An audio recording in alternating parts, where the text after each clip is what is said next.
ये कहानी उस वक्त की है जब हमारी दुनिया जिसमें हम सब रहते हैं ये मुकम्मल तरीके से खत्म हो चुकी होती है और बचे कुचे लोग बड़ी सी रोबोटिक सिटीज पर रहा करते हैं। ये रोबोटिक सिटीज बिल्कुल एक बहुत बड़ी गाड़ियों की तरह होती है, यानी कि मूविंग सिटीज। और यहीं पर हम एक सबसे बड़ी मूविंग सिटी को देखते हैं जिसका नाम लंदन सिटी है। लंदन सिटी के कमांडर थेडियस अपने स्टाफ को कमांड देते हैं कि एक छोटी सिटी को पकड़ लिया जाए ताकि उसका सामान और खाना छीन लिया जाए। और यहाँ पर हम इस बड़ी लंदन सिटी को इस छोटी सिटी का पीछा करते हुए देखते हैं। छोटी मूविंग सिटी पर एक लड़की भी मौजूद होती है जिसने अपना चेहरा नकाब से ढका होता है। ये छोटा इंजन स्पीड में बहुत कम रफ्तार था जिसकी वजह से लंदन सिटी इसके करीब से करीब आता जा रहा था और बिलाखिर लंदन सिटी अपना बड़ा सा दरवाजा खोलकर इस छोटे इंजन को पकड़ लेता है और इस छोटे इंजन के टुकड़े कर दिए जाते हैं और इसको एक आग की जलती हुई भट्टी में डाल दिया जाता है। और ये फर्नेस यानी कि ये भट्टी इस पूरी लंदन सिटी का पावर सोर्स होती है जिसकी वजह से ये सिटी कहीं भी आ जा रही होती है। इस छोटी सिटी के लोगों को भी पकड़ लिया जाता है। लंदन सिटी इन्हें बिल्कुल नहीं मारना चाहती बल्कि वो इनको काम देना चाहती है, लेकिन छोटी सिटी वाले लोग यकीन नहीं करते। उन्हें लगता है कि जैसे हमें मार दिया जाएगा तो यहाँ पर थेडियस आकर यकीन दिलाते हैं कि आप सबको उसी तरीके से यहाँ रखा जाएगा जैसे हमारे लोग यहाँ पर रहते हैं। यहाँ पर हम एक कैरेक्टर टॉम को देखते हैं जिसको पुराने जमाने की चीजें जमा करने का शौक होता है और वो हिस्ट्री में भी और टेक्नोलॉजी में भी महारत रखता है। यहाँ पर टॉम से मिस्टर वैलेंटाइन की बेटी मिलती है। वो टॉम से जानना चाहती है कि हमारी दुनिया कैसे खत्म हुई थी, हम सब पहले जमीन पर रहते थे, ये सब चेंजेस कैसे आए। टॉम बताता है कि हमारी दुनिया मेड्यूसा की वजह से खत्म हुई जो कि एक क्वांटम वेपन था। इस क्वांटम वेपन की वजह से सिर्फ 60 मिनट्स में पूरी दुनिया तबाह हो गई थी और जो बचे कुचे लोग थे उन्होंने पुरानी तरह की जिंदगी छोड़कर ऐसे बड़े बड़े इंजन बना लिए जैसे कि हम लंदन सिटी में रहते हैं। और उसके अलावा अभी भी कुछ ऐसे लोग हैं जो पुराने तरीके से ही रह रहे हैं जो इन मोटल इंजन के खिलाफ है। टॉम अपने पुराने सामान को देख रहा होता है। ये वही सामान होता है जो उस छोटी सिटी से लंदन सिटी ने हासिल किया होता है। वो अभी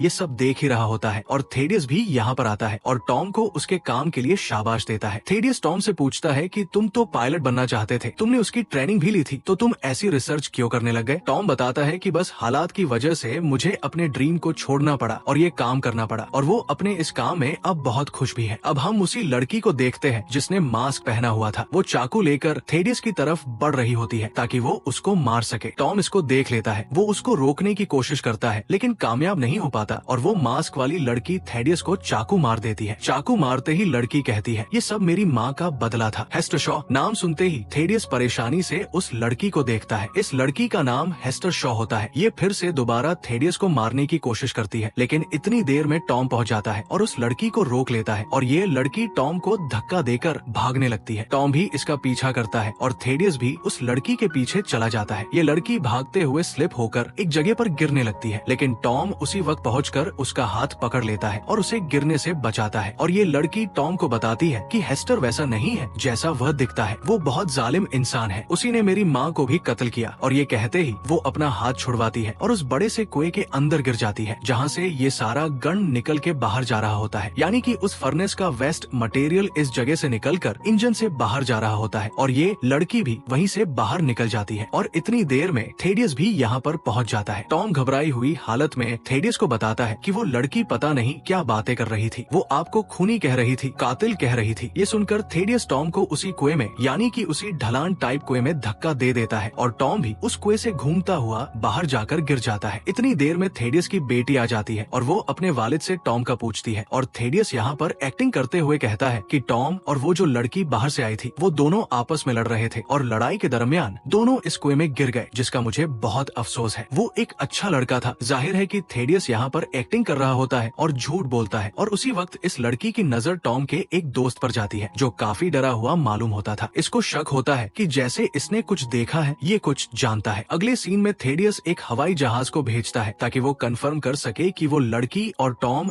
दोनों मर चुके हैं या जिंदा है। वो जहाज देखता है लेकिन उन्हें कुछ नहीं मिलता क्योंकि ये दोनों पहाड़ी चोटियों में छुपे होते हैं। हेस्टर अपना चाकू निकाल कर टॉम को धमकी देती है कि तुमने मुझे ना रोका होता तो मैं थेडियस को मार देती। हेस्टर यहाँ से जाने लगती है लेकिन टॉम उसको रोकता है और उससे हेल्प मांगता है। वो कहता है कि मैंने अपनी पूरी जिंदगी लंदन सिटी में गुजारी है, मैं वापस जाना चाहता हूँ और उसका मैं ये पोल खोलना चाहता हूँ, उसकी ये हकीकत सब लोगों के सामने लाना चाहता हूँ। और ये बातें सुनकर हेस्टर भी मान जाती है। यहाँ पर हम थेडियस को देखते हैं जो अपने एक सीक्रेट एनर्जी प्रोजेक्ट पर काम कर रहा था और यहाँ पर ये एनर्जी सोर्स के लिए फ्यूजन सेल्स का इस्तेमाल करता है। ये पूरा सीक्रेट प्रोजेक्ट सब लोगों से छुप के हो रहा था। इवन के थेडियस के सीनियर ऑफिसर्स को भी नहीं पता था कि थेडियस ऐसा कुछ कर रहा है, और यहाँ पर सिक्योरिटी भी बहुत ज्यादा थी। थेडियस के अलावा यहाँ कोई दूसरा शख्स जा ही नहीं सकता था, लेकिन थेडियस को सिर्फ एक ही डर रहता था कि कहीं एस्टर फिर से उसके प्रोजेक्ट में रुकावट ना बने। तो थेडियस के साथ काम करने वाली डॉक्टर उसको मशवरा देती है, तुम समंदर के दरमियान मौजूद जेल में एक कैदी से मिलो। वो मॉन्स्टर है, वो दरिंदा है, और वो हर वक्त हेस्टर शॉ का नाम लेता रहता है। वो उसको मारना चाहता है। लॉर्ड थेडियस फौरन से जाकर उस मॉन्स्टर से मिलते हैं, जिसकी आंखें सब्ज कलर की होती है, जिसकी आंखें ग्रीन कलर में दहशत फैला रही होती है। थेडियस उस जेल पर हमला कर देता है, और इसी हमले से वो मॉन्स्टर भी आजाद हो जाता है और हेस्टर को मारने के लिए उसकी तलाश में चला जाता है। हेस्टर और टॉम बहुत पुरानी ब्रेड खा रहे होते हैं, क्योंकि इनके पास और कोई खाना मौजूद नहीं होता, और खाना खाकर ये दोनों सो जाते हैं। कुछ बड़े मोटर इंजन की आवाज से हेस्टर की आंख खुल जाती है, और वो देखती है कि टॉम कुछ इंजन से हेल्प मांग रहा है। लेकिन टॉम नहीं जानता था कि वो सिटीज लोगों का शिकार करती है और उनको कब्जे में ले लेती है। वो शिकारी सिटीज इन पर हमला करती है, लेकिन उसी वक्त एक और सिटी जो सेंटिपीड की तरह होती है, वो इनकी जान बचा लेती है। लेकिन इनको बचाने वाले लोग इनका बहुत ख्याल रखते हैं और इनको चाय पीने के लिए भी देते हैं। दूसरी तरफ लॉर्ड थेडियस की बेटी को लगता है कि उसके फादर की जान खतरे में है, इसलिए वो जाकर टॉम के दोस्त से मिलती है। ये वही दोस्त है जिसने टॉम और हेस्टर को उस कुएं में गिरते हुए देखा था। जब थेडियस की बेटी इससे पूछती है कि तुम कुछ न कुछ जानते हो, तुम मेरी हेल्प करो, टॉम का दोस्त कहता है कि तुम क्या करोगी जान के। वो कहती है कि मेरी फादर की जान को खतरा है, और वो दोस्त कहता है कि अगर किसी की जान को खतरा है तो वो हम सबको है, तुम्हारे फादर को नहीं, क्योंकि तुम्हारे फादर ने ही टॉम को धक्का मारकर गिराया था और अपने रास्ते से हटा दिया था। इसके अलावा टॉम का दोस्त ये भी बताता है कि तुम्हारे फादर एक सीक्रेट वेपन बना रहे हैं, जिससे वो उन सिटीज पर अटैक करेंगे जो लोग हमारी तरह मोटर इंजन पर नहीं रहते, बल्कि वो लोग पुराने तौर तरीकों के मुताबिक ही जिंदगी गुजारते हैं, और वो उनकी दीवारों को तोड़ना चाहते हैं ये वेपन बनाकर। क्योंकि तुम्हारे फादर थेडियस को लगता है कि उन सिटीज में बहुत खाना है, बहुत हथियार है, बहुत फ्यूल है, तो इस वेपन की मदद से हम उनको हरा सकते हैं। ये सब सुनकर थेडियस की बेटी बहुत मायूस हो जाती है। फिर से हम हेस्टर और टॉम को देखते हैं। वो लोग देखते हैं कि जिन लोगों ने उनकी हेल्प की थी वो उनको सही रास्ते पर लेकर नहीं जा रहे होते, तो उन्हें शक होता है। वो इस इंजन का एक सीक्रेट दरवाजा खोलते हैं और कूदने का सोचते हैं, लेकिन हेस्टर की टांग जख्मी है, इस वजह से वो कूद नहीं पाएगी। वो उसे कहती है कि तुम कूद जाओ, लेकिन टॉम कहीं ना कहीं हेस्टर को पसंद करने लगा था, इसलिए वो भी नहीं कूदता। वो कहता है कि हम साथ ही रहेंगे। अब इनकी हेल्प करने वाले लोग इनको ऐसी जगह पर ले आते हैं जहाँ पर जिंदा लोगों की बोली लगती है, यानी कि उनको बेचा जाता है। हेस्टर शॉ की बोली लगी रही होती है और एक रैंडम शख्स उसको खरीदने ही वाला होता है कि उसी वक्त लंदन सिटी की मोस्ट वांटेड क्रिमिनल एना फैंग आ जाती है। बेसिकली एना लंदन सिटी और थेडियस की पॉलिसीज के खिलाफ होती है, इसलिए ये मोस्ट वांटेड है, और एना फैंग यहाँ पर बहुत सी गोलियां चलाती है और सब लोगों को मारकर हेस्टर और टॉम की जान बचा लेती है। लेकिन उसी वक्त वो ग्रीन आइज वाला मॉन्स्टर भी वहाँ पर आ जाता है। लेकिन यहाँ पर हम ये भी देखते हैं कि हेस्टर शॉ उस मॉन्स्टर को बहुत अच्छे तरीके से जानती है, लेकिन अभी तक ये रिवील नहीं होता कि कैसे, और काफी मुश्किल के बाद एना फैंग इन दोनों को उस मॉन्स्टर से भी बचा लेती है और अपने जहाज में बैठ के आगे चल पड़ती है। अपने जहाज के सफर में एना हेस्टर से पूछती है कि तुम उस मॉन्स्टर को कैसे जानती हो और वो तुम्हें मारना क्यों चाहता है। हेस्टर बताती है कि इसी मॉन्स्टर जिसको मैं स्ट्राइक कहती हूँ, इसी ने मुझे पाला, बड़ा किया, मेरा ख्याल रखा। मेरी माँ को जब थेडियस ने मार दिया था तो मेरा कोई सहारा नहीं था और मैं इसी ग्रीन मॉन्स्टर को मिली। इसने मुझे पाला, बड़ा किया, मेरा ख्याल रखा, मुझे खाना खिलाया, लेकिन मैं फिर भी काफी उदास रहती थी और मेरी उदासी को देखते हुए मॉन्स्टर ने मुझसे वादा किया कि मैं तुम्हें भी अपनी तरह बना दूंगा, ताकि तुम्हें कोई बुरी यादें ना आए, तुम्हें कोई दुख ना रहे, और तुम मेरे साथ वादा करो कि तुम मेरी तरह मॉन्स्टर बनोगी ताकि हमेशा से जिंदा रह सको। वो उससे वादा भी कर लेती है, लेकिन उसे जब कुछ दिन पहले पता चला होता है कि थेडियस वैलेंटाइन जिंदा है और वो कहाँ पर है, तो वो उसे मारने का इरादा करके उस मॉन्स्टर के पास से भाग जाती है। और यही वजह थी कि हेस्टर मॉन्स्टर के पास से भाग चुकी थी और उसने अपना वादा तोड़ा था, क्योंकि वादा ये था कि वो उस जैसी मॉन्स्टर बनेगी, लेकिन वो भाग चुकी होती है और इसी वजह से उस मॉन्स्टर को गुस्सा आता है और वो हेस्टर को जान से मार देना चाहता है। फिर से हम लंदन सिटी को देखते हैं, जो कि अपनी डिसाइडेड डायरेक्शन की बजाय किसी और ही डायरेक्शन की तरफ जा रही थी। जब थेडियस के सीनियर ऑफिसर को ये पता चलता है तो वो उस चर्च में उससे मिलने आता है और कहता है कि मेरी मर्जी के अलावा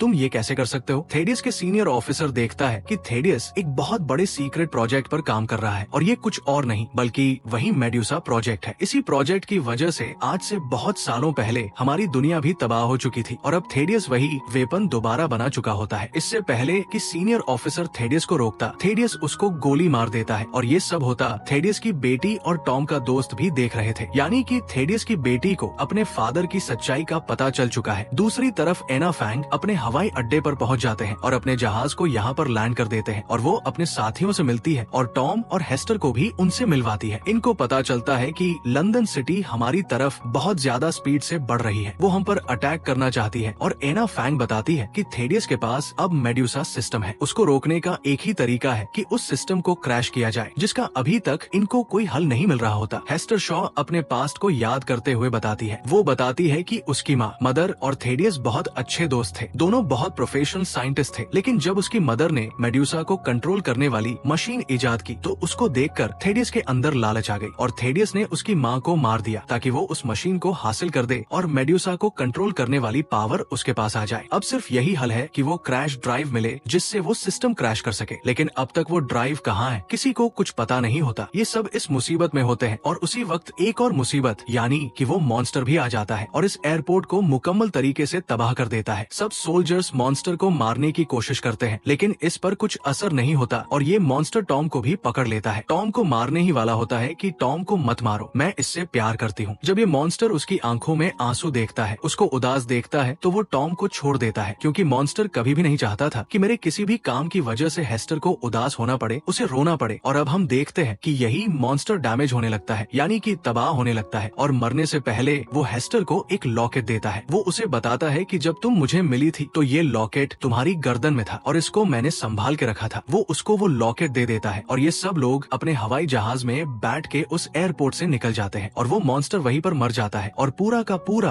एयरपोर्ट भी तबाह हो जाता है और वो सैंगो में पहुंच जाते हैं यानी कि वही सिटी जहां पर लोग पुराने तौर तरीके के मुताबिक ही जिंदगी गुजार रहे होते हैं। अब हम फिर से थेडियस को देखते हैं जो अपने लोगों में अनाउंसमेंट करता है कि हम सैंगहू की वॉल को गिरा देंगे। बेसिकली सैंगहू की वॉल बहुत मजबूत थी जो आज से पहले कोई नहीं गिरा सका था, लेकिन थेडियस बताता है कि अब हमारे पास वो वेपन है जिससे कोई भी जंग जीती जा सकती है और अब हम उस वॉल को गिरा देंगे और अब हम सैंगहू पर भी कब्जा कर लेंगे। हमें खाना मिलेगा, हमें फूड मिलेगी, हमें फ्यूल, हमें रहने की जगह और भी बहुत कुछ। सब लोग बहुत खुश हो जाते हैं। एना अपने सीनियर ऑफिसर गवर्नर से ये इजाजत मांगती है कि हमें पहले लंदन सिटी पर अटैक कर देना चाहिए क्योंकि अगर हमने पहले अटैक नहीं किया तो थेडियस मेड्यूसा की मदद से हमारी सिटी को तबाह कर देगा और गवर्नर इजाजत दे देते हैं और इसके बाद सैंगहू की एयरफोर्स और आर्मी हमले के लिए बिल्कुल तैयार हो जाती है। हेस्टर अपने लॉकेट को देख रही होती है जो उसकी माँ ने उसे दिया था। वो उसको देखती है, एकदम वो उसको खोल लेती है और वो अंदर देखती है कि इसके अंदर तो वही क्रैश ड्राइव है जो मेड्यूसा को क्रैश करने में उनकी हेल्प कर सकती है। वो इस बात की मालूमात टॉम को देती है। दूसरी तरफ थेडियस इनके करीब पहुंच जाता है और वो मेड्यूसा से इन पर अटैक कर देता है। इस अटैक की वजह से इनकी पूरी वॉल डैमेज हो जाती है और जितने भी प्लेन्स